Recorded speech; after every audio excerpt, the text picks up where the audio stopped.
پاکستان کے مشہور شہروں کی 13ویں قسط میں آج ہم بنوں کی بات کریں گے۔ امید کرتے ہیں آپ کو یہ ویڈیو بھی ہمیشہ کی طرح پسند آئے گی۔ اگر آپ ہمارے چینل پر نئے ہیں تو سبسکرائب کر لیں تاکہ آپ کو آئندہ آنے والی ویڈیوز کا نوٹیفیکیشن ملتا رہے۔ تو چلیے شروع کرتے ہیں بنوں شہر کی خوبصورت ڈاکومنٹری۔ خواتین حضرات، بنوں خیبر پختونخوا کا ایک اہم جغرافیائی اور سیاسی لحاظ سے شروع سے ہی بڑی اہمیت کا حامل شہر ہے۔ یہ شہر کرک، لکی مروت، وزیرستان اور حسن خیل کے ساتھ جڑا ہوا ہے۔ ڈیرہ اسماعیل خان سے اس کا فاصلہ 140 کلومیٹر جبکہ کوہاٹ سے یہ شہر 120 کلومیٹر کے فاصلے پر موجود ہے۔ یہاں سے ڈائریکٹ افغانستان یا کسی بھی مغربی شہر کی طرف جانے کے لیے ہائی وے یا بڑی سڑک موجود نہیں ہے۔ افغانستان جانے کے لیے کرم یا گومل کا راستہ اختیار کرنا پڑتا ہے۔ پشاور سے 192 کلومیٹر کے فاصلے پر موجود یہ شہر کوہ سلیمان اور کوہ سفید کے سخت اور خشک ترین پہاڑوں سے گھرا ہوا ہے۔ دریائے کرم کے باعث یہ علاقہ باغات، چراگاہوں اور طرح طرح کی فصلوں کی وجہ سے بہت مشہور ہے۔ خاص طور پر اس علاقے کی کھجوریں، کیلے اور چاول انتہائی منفرد ذائقہ رکھتے ہیں۔ ایک سرسبز و شاداب شہر ہونے کی وجہ سے یہاں کے زیادہ تر لوگوں کا پیشہ کاشتکاری اور مویشی پالنا ہے۔ اس کے علاوہ یہاں کے لوگ سرکاری ملازمتوں سے بھی منسلک ہیں۔ بنوں میں زیادہ تر پشتون رہتے ہیں، جس وجہ سے اس علاقے میں بولی جانے والی بڑی زبان پشتو ہی ہے۔ یہاں کے لوگ اپنی زبان اور اقدار سے بڑی عقیدت اور محبت رکھتے ہیں۔ خواتین حضرات، بنوں کا کل رقبہ 1183 مربع کلومیٹر ہے جبکہ 2017 کی مردم شماری کے مطابق اس کی آبادی تقریباً 11 لاکھ سے زائد نفوس پر مشتمل ہے۔ انتظامی طور پر بنوں ڈویژن کو 2 اضلاع میں تقسیم کیا گیا ہے، جن میں ضلع بنوں اور ضلع لکی مروت شامل ہیں۔ ضلع بنوں کو مزید 4 تحصیلوں میں تقسیم کیا گیا ہے، جن میں بنوں، ڈومیل، میران اور بکا خیل شامل ہیں۔ سیاسی اعتبار سے بنوں کی 4 صوبائی سطح کی نشستیں ہوتی ہیں جبکہ قومی اسمبلی کی 1 نشست بھی شامل ہے۔ پشاور کی طرح بنوں کے نام پر بھی بڑی دلچسپ بحث چلی آ رہی ہے۔ کہا جاتا ہے کہ بنوں والوں کے جد امجد شاہ فرید شیتک کی 3 بیویاں تھیں۔ ان میں سے ایک بیوی کا نام بانو تھا اور اسی بیوی کے نام پر یہ علاقہ بنوں کے نام سے مشہور ہوا، جو کہ بالکل غلط ہے، کیونکہ یہاں کے غیرت مند لوگ کبھی یہ گوارا نہیں کر سکتے کہ کسی عورت کے نام پر کوئی علاقہ بسا لیں۔ ایک اور روایت کے مطابق بنوں میں اولاد شیتک سے قبل بھی یہاں کئی منگل اور ہنی قبائل آباد تھے اور تاریخ میں اس وقت اس کا نام تانا بنا تھا، جو بعد میں بنوں بن گیا۔ اب بھی کچھ بنوں میں رہنے والے لوگ اپنے لہجے کے مطابق اپنے شہر کو بانا ہی پکارتے ہیں۔ آج سے تقریباً 1500 سال پہلے ایک چینی سیاح اور ماہر آثار قدیمہ ہیون سیانگ نے اس علاقے کا نام اپنے سفر ناموں میں بانا ہی لکھا ہے۔ ایک اور روایت کے مطابق چونکہ بنوں کا علاقہ باختر سلطنت کا صوبہ بھی رہا ہے، جو کہ ہندوستان اور افغانستان کے سنگم پر واقع ہے، اس لیے جغرافیائی محل وقوع کے لحاظ سے اسے بنوں کہا گیا، جس کے معنی کنارے کے ہیں۔ خواتین حضرات، ایک سب سے مستند اور عقل کے قریب ترین روایت کے مطابق بنوں میں جنگلات کی بہتات کی وجہ سے بن، جو کہ سنسکرت زبان کا لفظ ہے جس کے معنی جنگل کے ہیں، اس کی وجہ سے اس کا نام بنوں پڑ گیا۔ اگر آپ بنوں سے ہیں تو ابھی کمنٹ کر کے بتائیں کہ بنوں کا نام کس طرح سے بنوں پڑا تھا۔ خواتین حضرات، اس شہر کے مرکز میں کئی مشہور مارکیٹس اور بزنس سینٹرز موجود ہیں، جن میں چوک بازار، ٹانچی بازار، جس میں موجود ایک بڑا پانی کا ٹینک دور سے نظر آتا ہے، جو انگریزوں کے دور میں 1926 کے لگ بھگ تعمیر کیا گیا تھا، اور یہ ٹینک 1 لاکھ گیلن پانی سٹور کرنے کی صلاحیت رکھتا ہے۔ ان کے علاوہ چائے بازار، ریلوے بازار، جامن روڈ بازار، تحصیل بازار، جہاں گولڈ مرچنٹس کی دکانیں بھی موجود ہیں، میر سعودآباد مارکیٹ، گردن علی گلی جو لیڈیز کے کپڑوں کے لیے بڑی مشہور ہے، تیل منڈی، سبزی منڈی، گڑ منڈی، غلہ منڈی اور مال منڈی کے نام قابل ذکر ہیں۔ ان سب میں سے چوک بازار بنوں کی سب سے مشہور اور پر رونق جگہ ہے۔ بعض اوقات یہاں باقاعدہ روایتی رقص کا اہتمام بھی کیا جاتا ہے۔ کہا جاتا ہے کہ چوک بازار بنوں میں ہر روز عید منائی جاتی ہے۔ اگر آپ بنوں میں سیر کے لیے جائیں تو بہت سے ریسٹورنٹس اور ریسٹ ہاؤسز بھی موجود ہیں، جہاں آپ رہ بھی سکتے ہیں اور طرح طرح کے کھانوں کا مزہ بھی لے سکتے ہیں۔ بنوں کے مشہور ریسٹ ہاؤسز اور ہوٹلز میں Bagh Sukoon restaurant, Amir hotel, Waziristan hotel, circuit house, Shelton guest house, Kurram inn hotel, Sukoon guest house اور نیو کوہاٹی ہوٹل کے نام قابل ذکر ہیں۔ اگر ہم بنوں کی مشہور سوغاتوں کی بات کریں تو یہاں کا شہد، بیف پلاؤ، مسالے، مہندی، پینڈا، حلوہ اور نسوار بہت زیادہ مشہور و معروف ہیں۔ بنوں جنوبی خیبر پختونخوا کے باقی شہروں کی طرح گنے اور گڑ کی پیداوار میں بھی بہت زیادہ اہم ہے۔ خواتین حضرات، اب ہم بات کرتے ہیں بنو میں موجود کچھ دلچسپ تاریخی اور سیاحتی مقامات کے بارے میں۔ بنو میں 2006 میں بنائی گئی 12 کینال پر مشتمل بنو فیزنٹری وائلڈ لائف کے حوالے سے بڑی دلچسپ جگہ ہے، جہاں انواع و اقسام کے خوبصورت پرندے دیکھنے کو بھی ملتے ہیں۔ اس کے علاوہ بنو میں فضل قادر شہید پارک بنو کی ایک تاریخی پارک کا درجہ رکھتی ہے۔ مولانا قاضی فضل قادر، جنہیں انگریزوں نے شہید کر کے یہاں پر موجود جیل خانے میں پھینک دیا تھا، بعد میں اس جیل کو ختم کر کے اسے ایک پارک میں تبدیل کر دیا گیا ہے اور یہ پارک انہی کے نام سے منسوب کر دیا گیا۔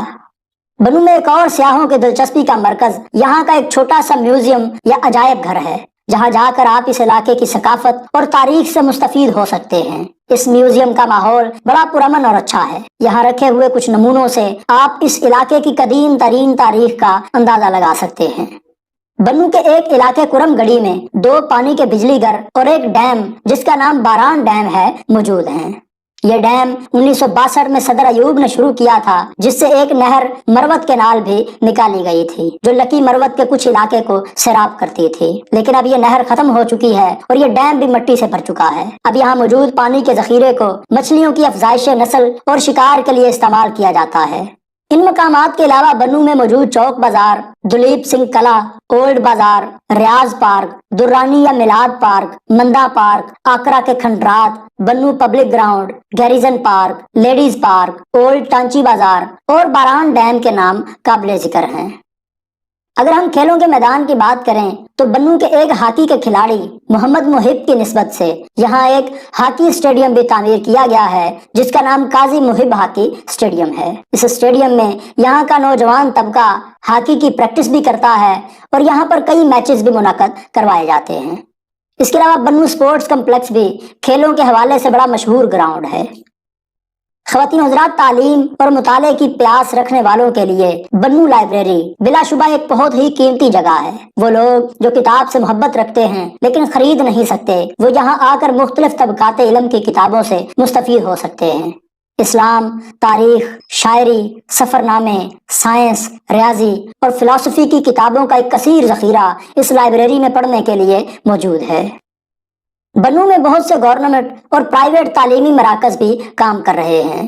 ان اداروں میں بنو university of science and technology, بنو میڈیکل کالج، UET پشاور بنو کیمپس، تقریباً 8 کے قریب گورنمنٹ ڈگری کالجز، جن میں زیادہ مشہور ڈگری کالج نمبر 2 اور نمبر 1 ہیں، Madina institute of science and technology, Akram Khan Durrani college, APS school and college, Almumtaz institute of medical sciences, FG college اور کامرس کالج بنو کے مشہور تعلیمی ادارے ہیں۔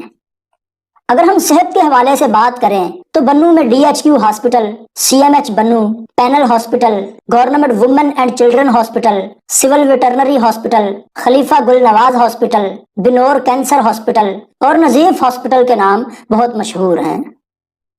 خواتین حضرات، اگر ہم بنو کی مشہور شخصیات کی بات کریں تو خیبر پختونخوا کے سابق وزیر اعلیٰ اور جمعیت علماء اسلام کے مرکزی رکن اکرم خان درانی اور سابق صدر غلام اسحاق خان کا تعلق بنو سے تھا۔ ان کے علاوہ پاکستان ایئر فورس کے سابقہ ایئر کموڈور ستار الوی کا تعلق بھی بنو سے ہے۔ اسکواش پلیئر سعدیہ گل، پاکستانی ہاکی ٹیم کے کھلاڑی قاضی محب، اسکواش پلیئر ناصر اقبال، سبحان قریشی، زیاد اکرم درانی، فواد خان، عیسیٰ خان، ملک ریاض خان، جسٹس دوست محمد، پروفیسر ابراہیم، پولیس آفیسر عابد علی، مشہور شاعر مقبول عامر، شاہ محمد خان، جمن لال شرما اور عرفان اللہ شاہ کے نام قابل ذکر ہیں۔ اس کے علاوہ پشتو کے ایک فوک گائک رسول بادشاہ کا تعلق بھی بنو سے تھا۔ اس علاقے میں مختلف قبائل آباد ہیں، جن کی اکثریت میں بنوچی، وزیر اور داوڑ شامل ہیں، جبکہ نیازی، مروت، عباسی، سید، یوسف زئی، محسود، خٹک، بٹانی، بنگش، سلیمان خیل اور اوان قبیلے کے لوگ بھی یہاں پر بستے ہیں۔ یہ لوگ اپنی زبان کے پکے اور غیرت کے نام پر جان دینے والے ہوتے ہیں۔ اس کے علاوہ اگر یہ کسی بات پر ڈٹ جائیں تو ان کو ان کے موقف سے ہٹانا ناممکنات میں سے ہوتا ہے۔ خواتین حضرات، اگر ہم یہاں کے لباس کی بات کریں تو مرد حضرات زیادہ تر شلوار قمیض، شال اور ویسٹ کوٹ کو ترجیح دیتے ہیں۔ پاؤں میں بنو کے خاص سینڈل یا 4 سدہ کی مشہور چپل پہنی جاتی ہے۔ کچھ لوگ ہاتھوں میں مختلف رنگ کے پتھروں کی انگوٹھیاں بھی پہنتے ہیں، جن میں زیادہ تر یاقوت کو پسند کیا جاتا ہے۔